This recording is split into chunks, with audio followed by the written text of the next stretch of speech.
UP में आतंकियों की फंडिंग क्या पाकिस्तान से की जा रही है? क्या पाकिस्तान का कोई स्लीपर मॉड्यूल उत्तर प्रदेश में काम कर रहा है?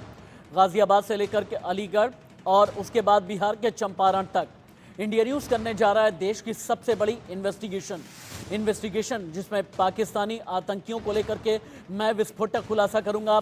बिग ब्रेकिंग से कर लेते हैं शुरुआत। यूपी के आतंकवादियों को पाकिस्तान से फंडिंग की खबर आ रही है।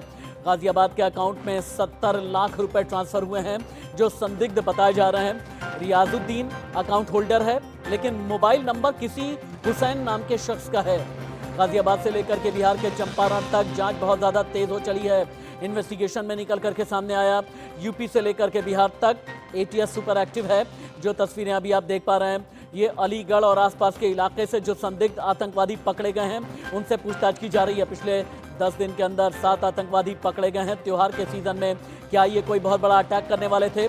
यूपी सरकार में राज्य मंत्री Raghuraj Singh live and exclusive.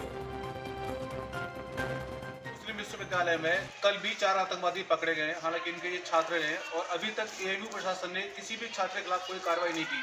बात करें पिछले 7 दिनों की तो पिछले 7 दिनों में 7 आतंकवादी जो है एटीएस ने यहाँ से गिरफ्तार किए हैं। पूरे मामले में बातचीत करने के लिए हमारे साथ मौजूद हैं यूपी सरकार में मंत्री ठाकुर रघुराज सिंह से बात करेंगे, पूछेंगे सर जिस तरीके से एएमयू के लगातार जो छात्र है जो उनके प्रोफेसर स्कॉलर निकल के आ रहे हैं, लगातार आतंकवादी इसमें पाए जाते हैं, इसको लेकर क्या कुछ कहना है? देखिए, मेरा तो साफ शब्दों में कहना है आपके माध्यम से, जिसमें ये तो 7 ही पकड़े गए केवल।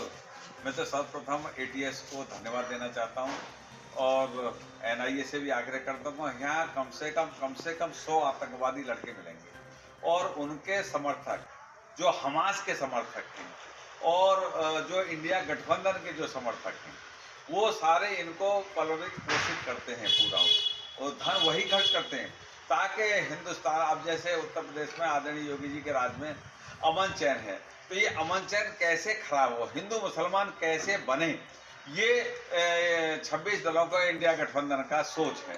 तो इसलिए आदरणीय योगी जी के नेतृत्व में ये बन नहीं पाएगा, मैं आपके माध्यम से कहूँगा।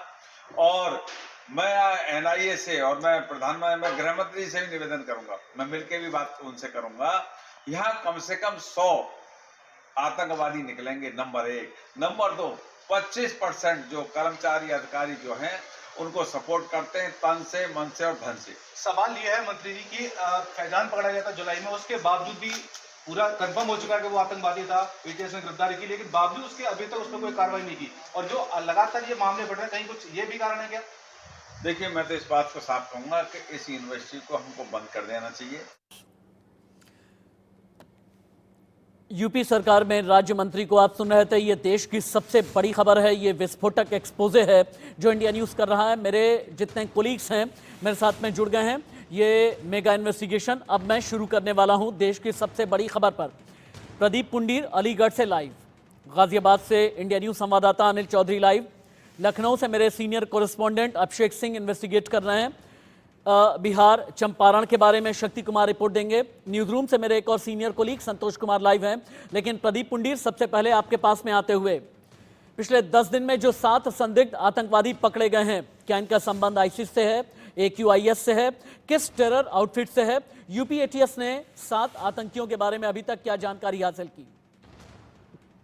बिल्कुल राशिद, आपको बता दें कि 19 जुलाई को एक जो एएमयू का छात्र था फैजान, उसकी गिरफ्तारी हुई और उससे जब पूछताछ की तो एक नया जो संगठन है उसका नाम सामने आ रहा है। इसका नाम है student of Aligarh Muslim university. उसी के बाद में अभी तक जो है कुल 5 गिरफ्तारियां और हुई हैं और 5 गिरफ्तारियों में एक रिसर्च स्कॉलर छात्र है, इसका नाम है अब्दुल्ला अरसान, वहीं एक और छात्र है वजीउद्दीन। इसके अलावा तमाम 3 छात्र हैं, राकिब इमाम, मोहम्मद उमर, नाबिल सिद्दीकी, माजिद तारिक। ये सारे के सारे जो है आतंकवादी अलीगढ़ मुस्लिम यूनिवर्सिटी के जो छात्र संगठन है उसके सदस्य हैं और ये अभी इनमें से एक जो है वो अभी हट गया है, लेकिन बाकी जो मौजूदा 5 छात्र हैं वो लगातार यहाँ अभी उनकी पढ़ाई जो है जारी है।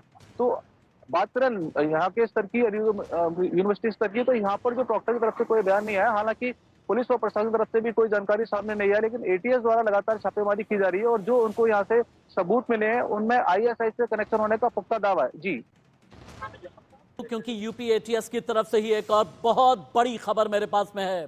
एटीएस ने अलीगढ़ के पास के इलाके आलमबाग भमौला से कुछ और संदिग्धों को उठा लिया है। अब्दुल्ला अरसलान और माज बिन तारिक को पकड़ा गया है। आईसिस और AQIS के संदिग्ध साहित्य भी बरामद किए गए हैं। दोनों का कनेक्शन अलीगढ़ मुस्लिम यूनिवर्सिटी से बताया जा रहा है। पाकिस्तान से फंडिंग में मोदी नगर से भी एक गिरफ्तारी को अंजाम दिया गया है। मोदी नगर का मतलब यह हो गया कि गाजियाबाद चलते हैं अनिल चौधरी के पास में। अनिल चौधरी, गाजियाबाद के मोदी नगर से जिन संदिग्धों को उठाया गया है उनके कनेक्शंस क्या हैं और गाजियाबाद में वो कौन सा बैंक अकाउंट है जिसमें चंद दिनों के अंदर 70 लाख रुपए ट्रांसफर किए गए? क्या ये पैसे किसी पाकिस्तानी ने ट्रांसफर किए हैं और गाजियाबाद में ऐसा क्या मिला कि ATS टीम अब बिहार के चंपारण को भी खंगाल रही है? देखिए, मैं आपको बता दूं, जिस संदीप के अकाउंट से 30 दिन के अंदर 70 लाख रुपए, जो कि गाजियाबाद का रियाजुद्दीन है, जो कि भोजपुर इलाके में रहता है, उसके अकाउंट में 70 लाख रुपए की ट्रांजैक्शन जो कि बताई गई है पाकिस्तान से की गई है। ये सूत्रों के हवाले से खबर है, क्योंकि ATS के द्वारा ये जानकारी लगातार दी गई थी और ऐसे में तमाम ऐसे सबूत ATS को हाथ लगे हैं कि इनकी तरफ से प्लानिंग चल रही थी। ये लोग जो है पाकिस्तान में एक एजेंट को लगातार इस तरीके की फोटो भेज रहे थे, वीडियोस भेज रहे थे। ये ऐसी लोकेशन को चिन्हित कर रहे थे जहां पर मुख्यालय हो या फिर बाजार हो या फिर कोई धार्मिक स्थल हो। इस तरीके के जो प्लेस हैं उनको चिन्हित कर पाकिस्तान में भेजा जा रहा था, जिससे कहीं ना कहीं आने वाले वक्त में कोई बड़ी घटना को अंजाम ये आतंकी दे सकते थे। उससे पहले ही 7 लोगों की गिरफ्तारी जो है ATS पहले ही कर चुकी है। मैं एक बार यहाँ पर एक याद दिला देना चाहूंगा कि उत्तर प्रदेश के अलीगढ़ से प्रदीप पुंडीर लाइव हैं। आप जितने भी रिपोर्टर्स हैं स्टैटिक रहिएगा, क्योंकि आप सब टीवी स्क्रीन पर इस मेगा इन्वेस्टिगेशन में अगले आधे घंटे तक लाइव हैं। गाजियाबाद से अनिल चौधरी लाइव, लखनऊ से अभिषेक सिंह, शक्ति कुमार बिहार के चंपारण की खबर हमें देंगे, संतोष कुमार मेरे कोलीग न्यूज रूम से बाकी अपडेट इन्वेस्टिगेशन में देंगे। आगे बढ़ें उससे पहले हम ये देखते हैं यूपी की राजधानी लखनऊ से अभिषेक सिंह ने आतंकियों पर इन्वेस्टिगेशन में क्या पाया। उत्तर प्रदेश में बड़ी आतंकी घटनाओं को अंजाम देने की साजिश महाराष्ट्र मॉड्यूल के आतंकी कर रहे थे। ISIS यानी इस्लामिक स्टेट से प्रेरित होकर न सिर्फ ये ब्रेन रेडिकलाइजेशन बल्कि नौजवान मुस्लिम युवकों को न सिर्फ ब्रेन वॉश किया जा रहा था, बल्कि उनको दीन का नाम देकर आतंकी घटनाओं के लिए प्रेरित किया जा रहा था।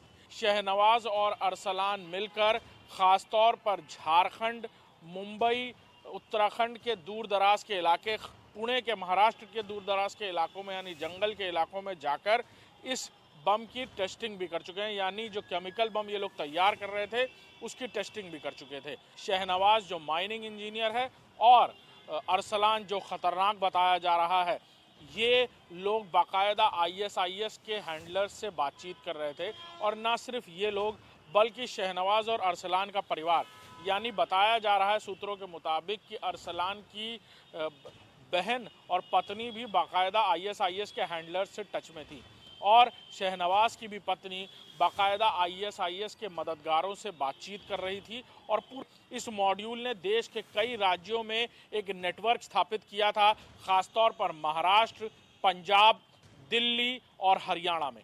और राजस्थान के कुछ इलाकों में बाकायदा ये एक छोटे छोटे ट्रेनिंग कैंप्स बनाने की तैयारी में थे, जहां इन नौजवान मुस्लिम युवकों को ये बम बनाने की ट्रेनिंग देते और फिर देश के अलग अलग इलाकों में इस तरह के धमाके करते।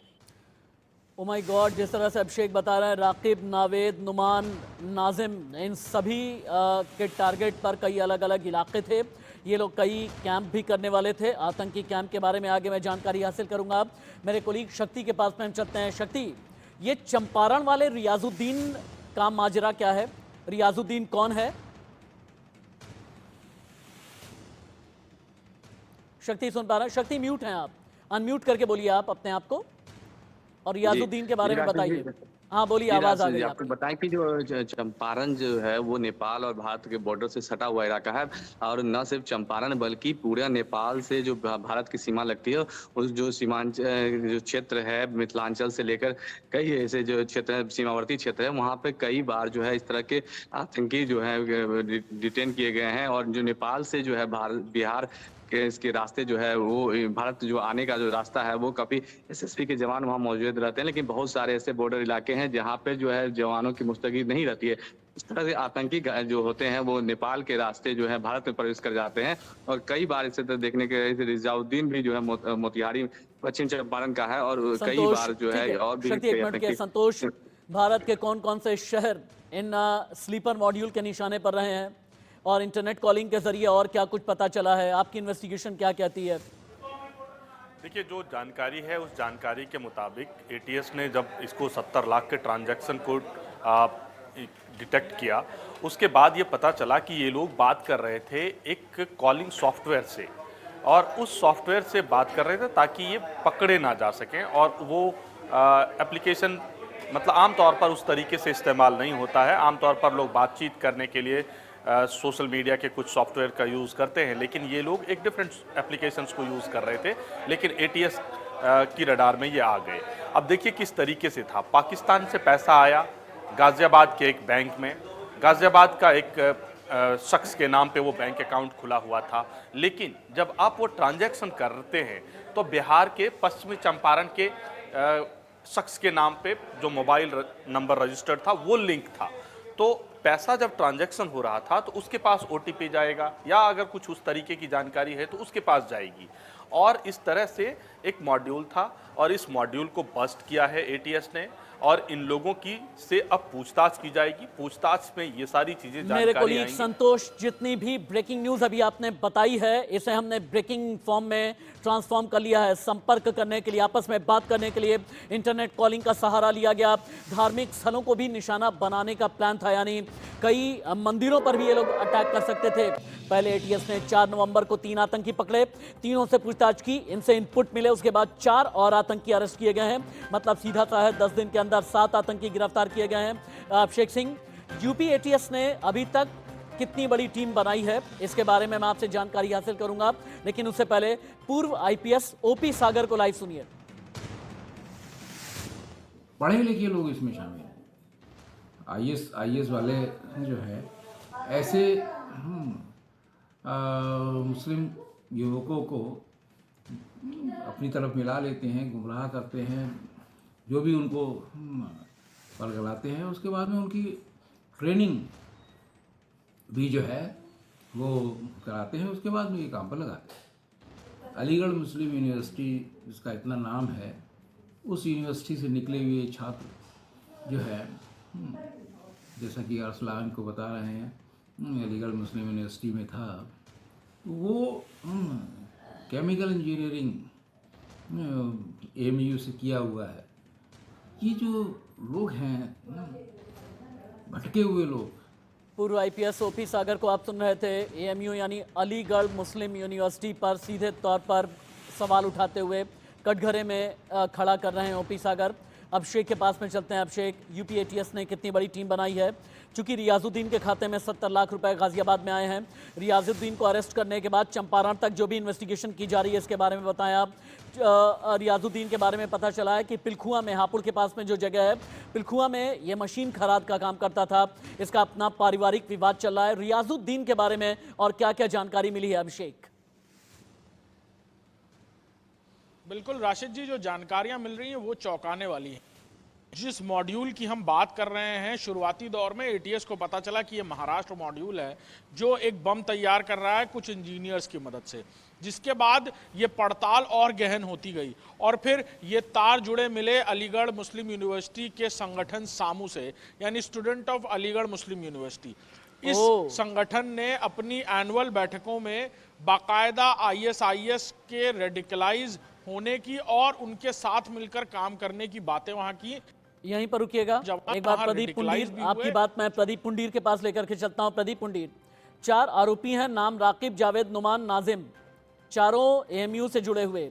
एटीएस का यह दावा है, जैसा कि अभिषेक बता रहे हैं, स्टूडेंट ऑफ अलीगढ़ मुस्लिम विश्वविद्यालय यानी सामू नाम के छात्र संगठन की मीटिंग में देश विरोधी एजेंडा चलाया जा रहा था। क्या एएमयू एडमिनिस्ट्रेशन की तरफ से कोई खुलासा हुआ अभी तक? उनकी तरफ से कोई सफाई आई? देखिए राशिद जी, जैसे कि मैंने पहले बताया कि जो संगठन है जिसका नाम सामू बताया जा रहा है, इसके छात्र बताया जा रहा है, ऐसा एसटीएफ ने दावा किया अपनी जांच में। बात करते हैं अलीगढ़ एएमयू प्रशासन की, तो इनकी तरफ से अभी कोई आधिकारिक बयान नहीं आया। हालांकि हमने कल इनसे बातचीत करने की कोशिश की थी, जो प्रॉक्टर है वसीम अली, उन्होंने अपनी तरफ से स्पष्ट मना कर दिया कि अभी तक उनके जो इनपुट है, हालांकि उन्होंने इस बात की पुष्टि की है कि जो छात्र पकड़े गए वो अलीगढ़ मुस्लिम विश्वविद्यालय के ही छात्र हैं। और प्रदीप पुंडीर, अनिल चौधरी, अभिषेक सिंह, शक्ति कुमार, संतोष कुमार, बहुत बहुत शुक्रिया, बहुत बहुत धन्यवाद। आगे बढ़ते हुए एक और बिग ब्रेकिंग, यूपी एटीएस और खुफिया विभाग अलर्ट मोड पर पूरी तरह से आ गया है। त्योहारों के सीजन में सोशल मीडिया पर नजर रखी जा रही है। जिसके खाते में 70 लाख आए, जिसकी खबर हमने अभी ब्रेक की, वो आतंकी अरेस्ट किया गया है। गिरफ्तार आतंकी रियाजुद्दीन से यूपी एटीएस पूछताछ कर रही है। हापुड़ के पिलखुआ में मशीन खराद का काम करता था रियाजुद्दीन के परिवार के बारे में भी पता लगाया जा रहा है। अलीगढ़ से प्रदीप पुंडीर की रिपोर्ट। ऐसा पहली बार नहीं है कि अलीगढ़ मुस्लिम जो यूनिवर्सिटी है, इसके जो छात्र हैं उनका नाम आतंकवादी गतिविधियों में पाए गए। समय समय पर लगातार ऐसी जो चीजें सामने आती रही। आपको कुछ वर्ष पहले एक संगठन था, इसका नाम था सिमी, उस पर सरकार ने प्रतिबंध लगा दिया। उसके बाद में अब जो एक नया संगठन निकलकर सामने आ रहा है, इसका नाम बताया जाता है student of Aligarh Muslim university. इसके जो छात्र हैं, कहीं ना कहीं वो आईएएस की जो मानसिकता उससे प्रेरित है, और यही कारण है कि लगातार एटीएस द्वारा एसटीएफ द्वारा कार्रवाई की जा रही है। और अभी तक जो आतंकवादी पकड़े हैं, तकरीबन 6-7 आतंकवादी पकड़े गए, और उनकी जो उसके मिलने वाले सर, उनकी सबकी जो एटीएस जांच करके खंगाल रही है। बात करें लोकल स्तर की, तो लोकल स्तर पर ना तो पुलिस के पास कोई जवाब है, न ही प्रशासन के पास कोई जवाब है, और न ही विश्वविद्यालय की तरफ से किसी भी तरह का कोई बयान आया है। हालांकि जो 2 छात्र मौजूदा इसमें पाए गए हैं, एक रिसर्च स्कॉलर भी है, उनके खिलाफ अभी तक जो एएमयू प्रशासन है उसने भी कोई कार्रवाई नहीं की है। एएमयू के इस आतंकी मॉड्यूल की शुरुआत और जानकारियां तब से लगना शुरू हुई जब 4 नवंबर को एटीएस ने 2 संदिग्धों को गिरफ्तार किया।